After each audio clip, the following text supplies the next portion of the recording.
우리가 우리 신앙의 가장 핵심적인 본질적인 부분을 살펴보고 있습니다. 한마디로 말하면 십자가 복음의 삶입니다. 그걸 그림으로 표현하면 여러분에게 여러 번 보여드린 것처럼 이렇게 표현할 수 있습니다. 우리 신앙은 철저하게 하나님의 말씀인 성경에 기초한 삶이고요, 그 성경의 토대 위에서 오직 은혜, 오직 성령, 오직 십자가, 오직 믿음에 의한 삶입니다. 그리고 이 삶을 통해 우리 신앙의 본질인 하나님과의 친밀한 교제, 그리고 하나님의 행하심을 보고 온 삶으로 동참하는 삶을 사는 것입니다. 이 십자가 복음의 삶이 사실 우리 신앙의 가장 핵심이고 본질입니다.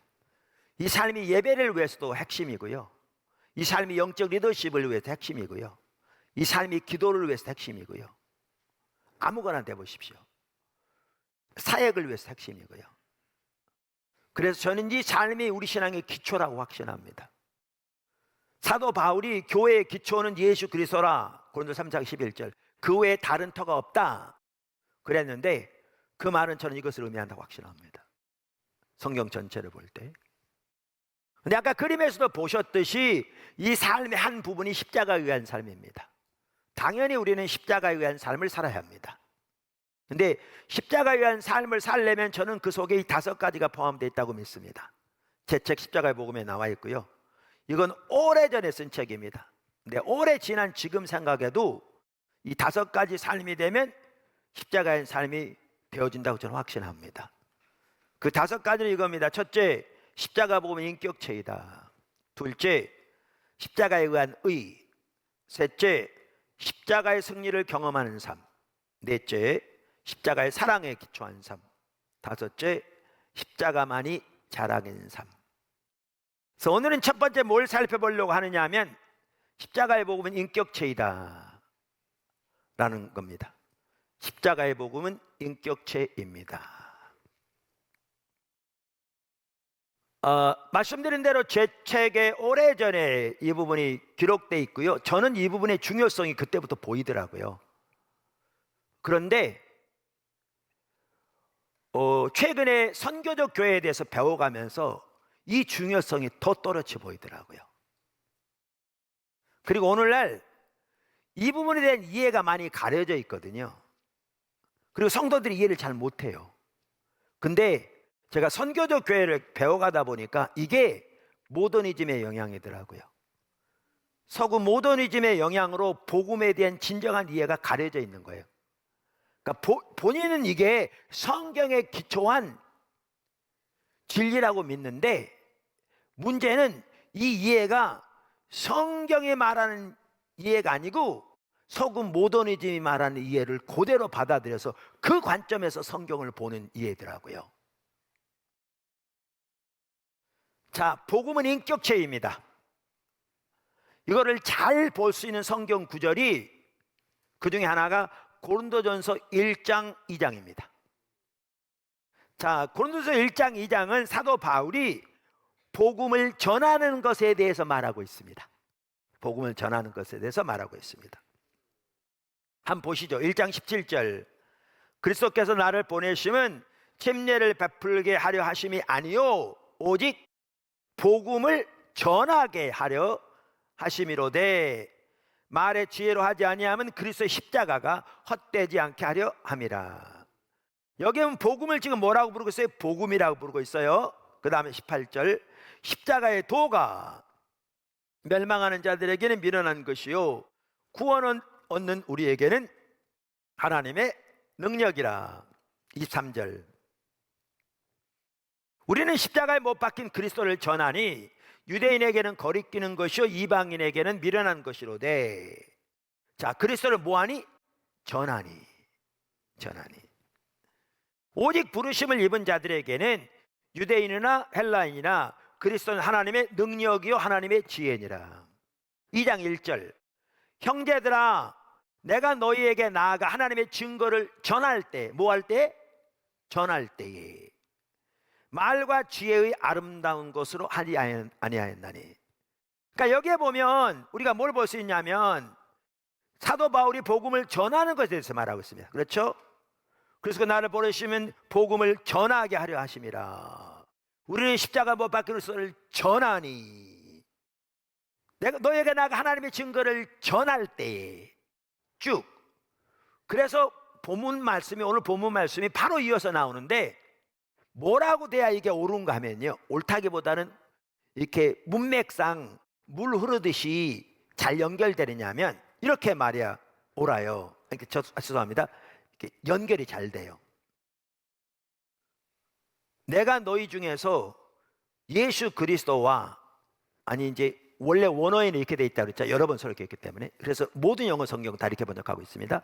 예수 그리스도 곧 십자가에 못 박히신 그분 외에는 아무것도 전하지 않냐로 작정하였습니다. 이런 맞아요. 왜냐하면 1장부터 뭘 보여주니까요? 복음을 전하는 것을 말하니까. 이렇게 해야 앞뒤가 딱 맞죠. 물 흐르듯이 연결이 잘 되죠. 근데 사도 바울이 갑자기 말을 바꿉니다. 이게 핵심입니다. 이게 핵심입니다. 뭐라고 말을 바꾸냐면 이렇게 바꿉니다. 내가 너희 중에서 예수 그리스도 그 십자가에 못 박히신 그분 외에는 아무것도 뭐하지 않기로, 알지 않기로 작정하였습니다.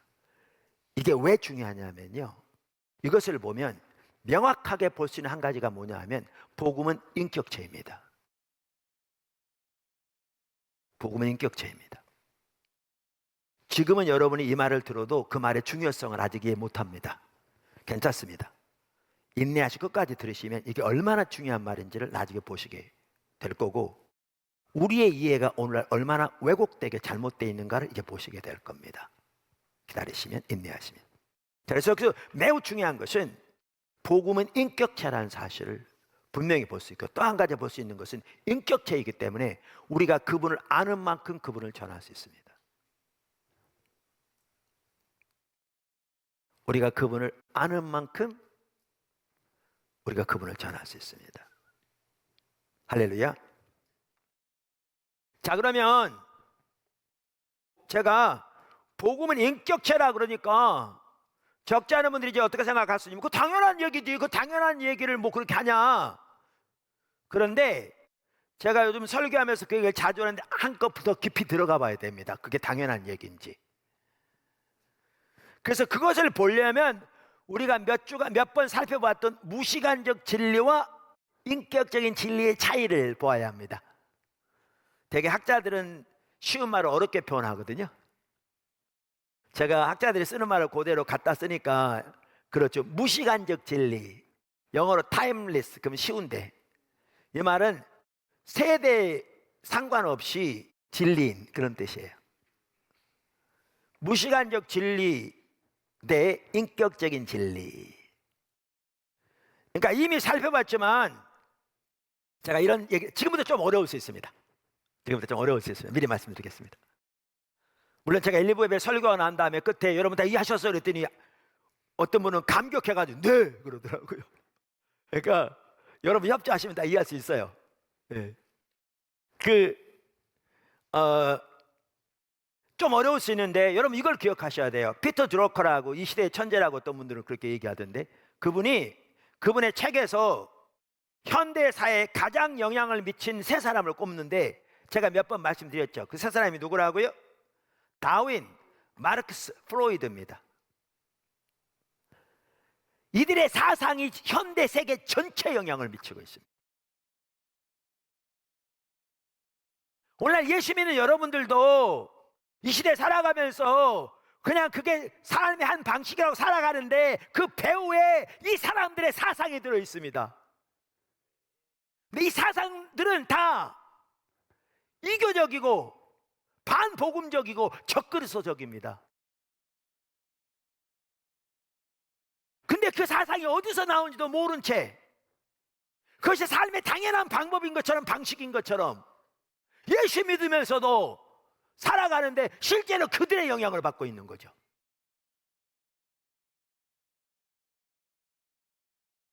그래서 우리는 이런 부분을 잘 알아야 합니다. 어렵다고 넘어갈 게 아닙니다. 할렐루야.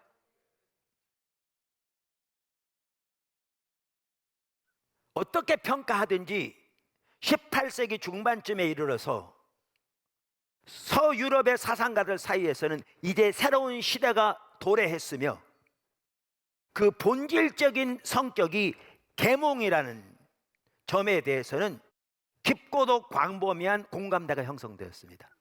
계몽주의 탄생합니다. 계몽주의가 영어로 enlightenment잖아요. 이게 종교적인 용어입니다. 불교의 도를 깨달았다 하는 같은 의미고요. 여러분 요한복음에 보면 빛이 세상에 임하였을 때 계몽이란 말이 빛이 임했다는 말입니다. 종교적인 용어입니다. 그래서 유럽인뿐만 아니라 서구 유럽인뿐만 아니라 미국인 그들은 이제 지식의 비밀을 알게 되었고 따라서 세계 정복의 비밀을 갖게 되었다고 확신했습니다. 그런데 새로운 시대가 도래했다는 계몽주의, 흔히 말하면 그 비전 속에 들어있는 핵심적인 요소가 무엇이었습니까? 그 비전 속에 들어있는 가장 근본적이고 중심적인 요소는 잘 들으십시오. 과학에 의해 무엇보다도 아이작 뉴턴의 방식에 의해 밝혀진 실제의 성격에 대한 안목이었습니다. 무슨 말이냐면 그 핵심은 과학이 실제를 밝혀낸다는 겁니다. 이 과학적인 방법에서 특별히 아이작 뉴턴의 과학적 방식이 실체를 밝혀낼 수 있다는 그 믿음이 이 전체 비전의 핵심이었습니다. 복음의 진리는 우리가 살펴보는 공적 진리인데 초대교회는 예수님이 모든 피조세계의 왕이라고 주인이라고 선포했고 예수님의 십자가 부활은 모든 창조 세계에 대한 하나님의 구속을 의미했고 예수님의 부활은 새 창조 역사의 시작이며 예수님이 다시 올 때 모든 창조 세계는 온전히 새롭게 될 그 역사적인 목표를 향해 목적을 향해 하나님이 모든 인류의 역사를 주관하고 계신 것이 성경의 가르침이고 그것이 복음의 성격이고 그것이 선교의 범위인데 이 모더니즘의 사조에 그대로 굴복해버려서 교회는 공적인 진리로서의 복음의 성격을 잊었고 복음에 함축되어 있는 포괄적 세계관 모든 세계를 창조 세계를 다 포괄하는 포괄적 세계관을 버렸습니다. 대신 신앙을 오로지 내면의 영적인 문제에만 국한하게 되었고 죽어서 천국 가는 것으로 축소시켜버렸습니다.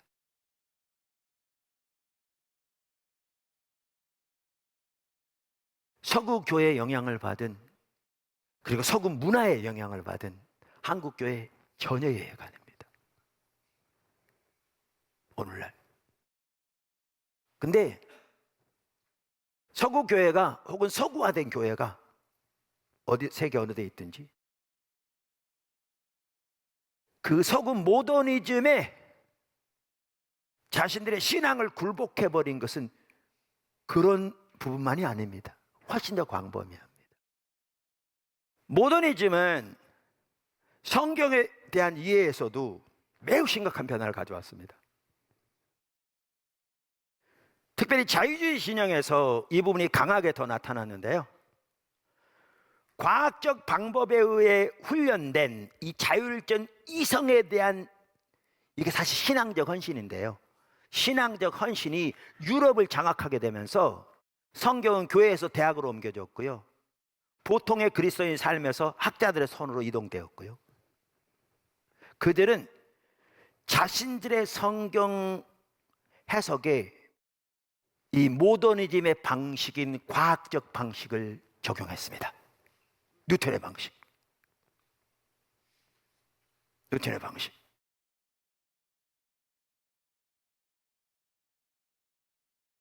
그래서 뉴턴의 방식을 따라서 그것이 성경을 분석하는 도구가 된 거죠.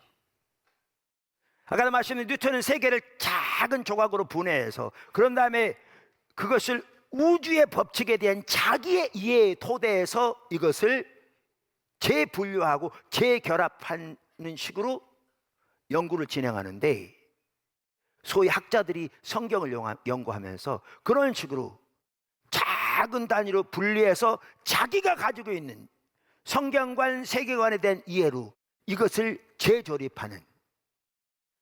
그러니까 조간신문에 어떤 사람이 사진을 본다고 하면서 사진 전체는 못 보고 성경에 나온 하나님 이야기는 전혀 못 보고 현미경을 갖다 들이대고 조그만 점만 보고 한 것처럼, 그렇게 하니까 정말 말도 안 되는 이론들이 부지기수 나온 거죠, 학자라는 사람들이. 그런데 여기에 여러분은, 또 우리는 다 그렇듯이 다 복음주의 보수주의잖아요. 그러니까 자유주의 신학자들이 잘못된 거 다 알고 그들의 책을 아예 보지도 않고, 그들은 예수는 안 믿는 거 아까 믿지 않는 결단이라고 아주 잘 표현했는데, 그래서 당연히 복음주의 보수주의 지형에서는 그들에 반발하고 그들을 안 받아들입니다. 그러니까 우리는 올바른 것 같습니다. 근데 레슬리 류비기는 복음주의 보수주의 진영도 자유주의 진영 못지않게 모더니즘의 영향을 받고 있다. 그 모더니즘의 사조에 맞춰서 우리의 신앙을 재단해 버렸다, 이렇게 말합니다. 아까 말한 대로 공적 영역에서의 복음의 그 능력, 선교의 사명을 이런 걸 다 포함하고 그 외에도, 그럼 뭘 말하느냐? 바로 이겁니다. 보수주의 교회들은 성경의 진리를 옹호하되 하나님, 자연, 인류에 대한 무시간적 교리와 객관적인 진리의 기록으로 성경을 축소시켜 버렸다는 겁니다. 이제 설명이 본격적으로 들어가기 시작합니다. 그러니까 성경적인 진리를 옹호하되 성경을 하나님, 자연, 그리고 인류에 대한 무시간적 교리와 객관적 진리의 기록으로 축소시키는 방식으로 그렇게 했다는 겁니다. 무슨 말이냐면, 쉽게 말하면 이 말입니다. 소위 진리를 옹호하되 모더니즘에 가지고 있는 진리 개념을 가지고 했다는 겁니다. 제가 설명하면 알아요. 지금 아직 뭔지 잘 모르실 수 있어요. 괜찮아요. 조금만 기다려보세요. 그래서 여기서 우리가 다시 살펴봐야 할 게 뭐냐 하면, 무시간적 진리 대 인격적인 진리를 다시 살펴봐야 합니다. 몇 번 봤기 때문에 조금 이해하실 텐데, 이렇게 자꾸 들으면 더 이해가 잘 되죠. 조금만 인내하시면 다 할 수 있어요. 자, 무시간적 진리라면 아까도 말씀드린 대로 시간에 관계없이 진리라는 거예요. 타임리스. 그러니까 2+2는 4인 것처럼 시간과 관계없이 변화되지 않는 과학적 이성에 의해 증명되는 진리를 말합니다. 과학적 이성에. 근데 헬라 사람들이 가지고 있던 진리 개념이 이 무시간적 진리였습니다. 그런데 계몽주의는 헬라 인본주의가 부활한 거거든요. 르네상스란 말이 다시 태어났단 말이에요. 고전적인 인본주의가 다시 태어났단 말입니다. 그래서 모더니즘의 진리 개념도 무시간적 진리입니다. 아까 과학적 이성을 기초로 한. 그런데 이 말은 뭐냐 하면, 복음주의 보수주의 진영이 복음을 변호하고 성경의 진리를 변호하되 그 진리 개념을 모더니즘 혹은 헬라 철학의 진리 개념을 참된 개념인 것처럼 받아들였다, 그 말입니다. 그리고 이 진리 개념을 가지고 반박했다는 겁니다. 지난번에도 말씀드린 대로 성경이 말하는 진리는 인격체입니다. 아주 중요합니다. 오늘 십자가 복음도 그렇고요. 그러니까 성경이 말하는 진리는 인격적인 진리입니다. 우리가 이미 살펴보았죠. 다시 한번 간단히 살펴보겠습니다. 길게 하려고 하지 않아요. 그걸 잘 볼 수 있는 구절이 어디냐? 요한복음 8장 31절 32절입니다. 잘 아는 구절입니다. 그러므로 예수께서 자기를 믿은 유대인들에게 이르시되, 누구에게 이르셨다고요? 자기를 믿은 유대인들에게 이르시되. 요한복음에서 유대인들은 종교 지도자들을 말합니다. 자기를 믿은 유대인들에게 이르시되 내 말이, 그러니까 너희가 내 말에 거하면 참으로 내 제자가 되고. 그러니까 예수를 믿은 유대인들에게 말씀드렸잖아요. 요한복음에는 피상적인 제자에 대해서 많이 말하고 있다고. 다른 복음에는 없는, 다른 복음서에는 없는. 그러니까 예수를 믿은 유대인들에게 말하기를 그들이 예수님의 말씀 안에 거해야 참다운 제자가 된다는 거예요. 참 제자가 되고, 다시 말하면 예수를 믿는다고 해도 예수님 말씀 안에 안 거하면 참 제자가 되지 않는다는 거예요. 이르시되 너희가 내 말에 거하면 참으로 내 제자가 되고 진리를 알지니. 이렇게 예수님 안에 거하는 참 제자가 되어야 이 진리를 알게 될 거고, 이 안다만은 경험적으로 하는 걸 말하는 거죠. 우리가 그것을 다트로 설명했잖아요. 되고 진리를 알지니 진리가, 그 진리가 너희를 자유케 하리라, 그 말이에요. 할렐루야. 그래서 여기 진리는 예수님과 인격적인 관계가 필수적인 진리입니다. 할렐루야. 더 나아가 이렇게 말했더니 이제 아래 보면 그 유대인들이 그랬거든요. 우리가 아브라함의 자손이고 다른 사람이 노예가 된 적이 없는데 어떻게 우리를 해방시킨다고 그러냐. 자유케 한다면 해방시킨단 말이니까. 그러니까 예수님께서 죄를 짓는 자마다 죄의 노래라고 말씀하시면 34절 그러면서 이렇게 말씀하십니다. 36절에서 그러므로 아들이 너희를 자유롭게 하면 너희가 참으로 자유로우리라. 자, 아까 뭐가 우리를 자유롭게 한다고요? 아까 진리가. 근데 지금 뭐가 우리를 자유롭게 한다고요? 아들이, 예수님이죠. 그러니까 여기에 보면 진리가 곧 누구인 걸 알 수 있어요? 아들이에요. 그러니까 요한복음 14장 6절에 내가 곧 길이요 진리이요 생명이니, 명확하게 나온 게 성경이 말하는 진리는 인격체신 예수 그리스도입니다. 인격적인 진리입니다. 그래서 올바른 진리를 알려면 이 진리의 본체 대신 예수님과의 인격적인 관계가 필수입니다. 그것이 없이 그 진리를 알 수가 없습니다. 그리고 그렇게 아는 진리가 우리를 자유케 합니다. 할렐루야. 자, 보세요. 성경에 말하는 인격적 진리, 이 진리, 자, 아까도 말한 대로 뉴턴식의 진리, 다시 말하면 모더니즘식의 진리, 무시간적 진리를 가지고는 인격적인 진리를 알 수가 없습니다. 여기는 목적 개념을 완전히 배제하고, 그렇기 때문에 아까도 말한 대로 뉴턴식 진리를 가지고, 진리 개념을 가지고는 하나님을 전혀 알 수가 없고, 복음을 올바로 이해할 수도 없고, 성경을 올바로 이해할 수도 없습니다. 그리고 그 결과는 심각합니다. 여러분 20세기 들어오면서 세계적으로 정신병이 엄청나게 늘어난 거 아십니까? 통계적으로.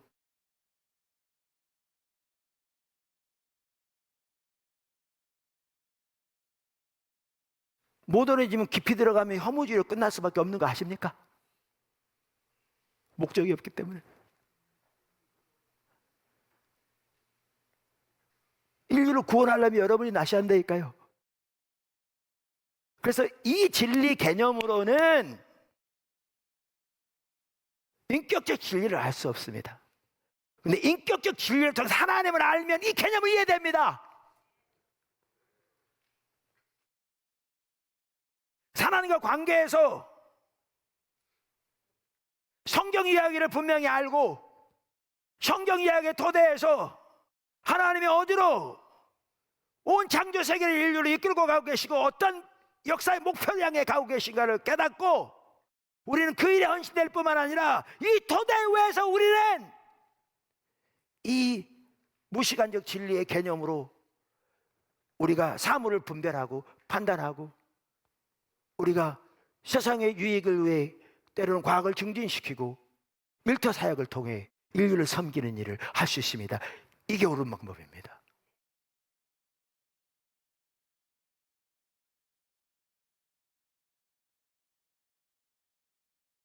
그래서 그 모든 것 가운데 예수님의 인격체라 이 한 마디 속에 다 포함되어 있습니다. 이게 다음 주에 살펴볼 믿음으로 말미암은 의를 위해서 핵심이고요. 아까 말한 대로 예수님이 인격자라는 사실을 분명히 인식하는 게 십자가의 능력을 우리 삶 속에 경험하는 데 핵심이고요. 십자가의 사랑으로 사는 것도 핵심이고요. 십자가가 우리의 자랑은 삶을 위해서도 이 이해가 필수입니다. 아멘. 이제 이해되시죠? 네, 다 이해하셨을 줄 믿습니다. 그래서 이런 걸 보면서 오늘날 이 시대가 얼마나 현대 사조에 물들여가지고 복음마저도 그 사조를 따라 왜곡되게 이해하고 있는지, 그러다 보니까 움츠리고 우리가 뒤로 물러가고 확신을 잃고 이렇게 돼버렸는지 보게 되었습니다. 포도나무 교회가 하나님께서 우리를 정말 놀랍게 인도하고 계신데 이렇게 든든히 세워지고 무장되어서 정말 이 세계를 향한, 열방을 향한, 또 우리나라를 향한, 교회를 향한 하나의 목적을 위해서 모두가 귀하게 쓰임받는, 교회 전체가 귀하게 쓰임받는 또 축복이 있기를 주님을 축원합니다.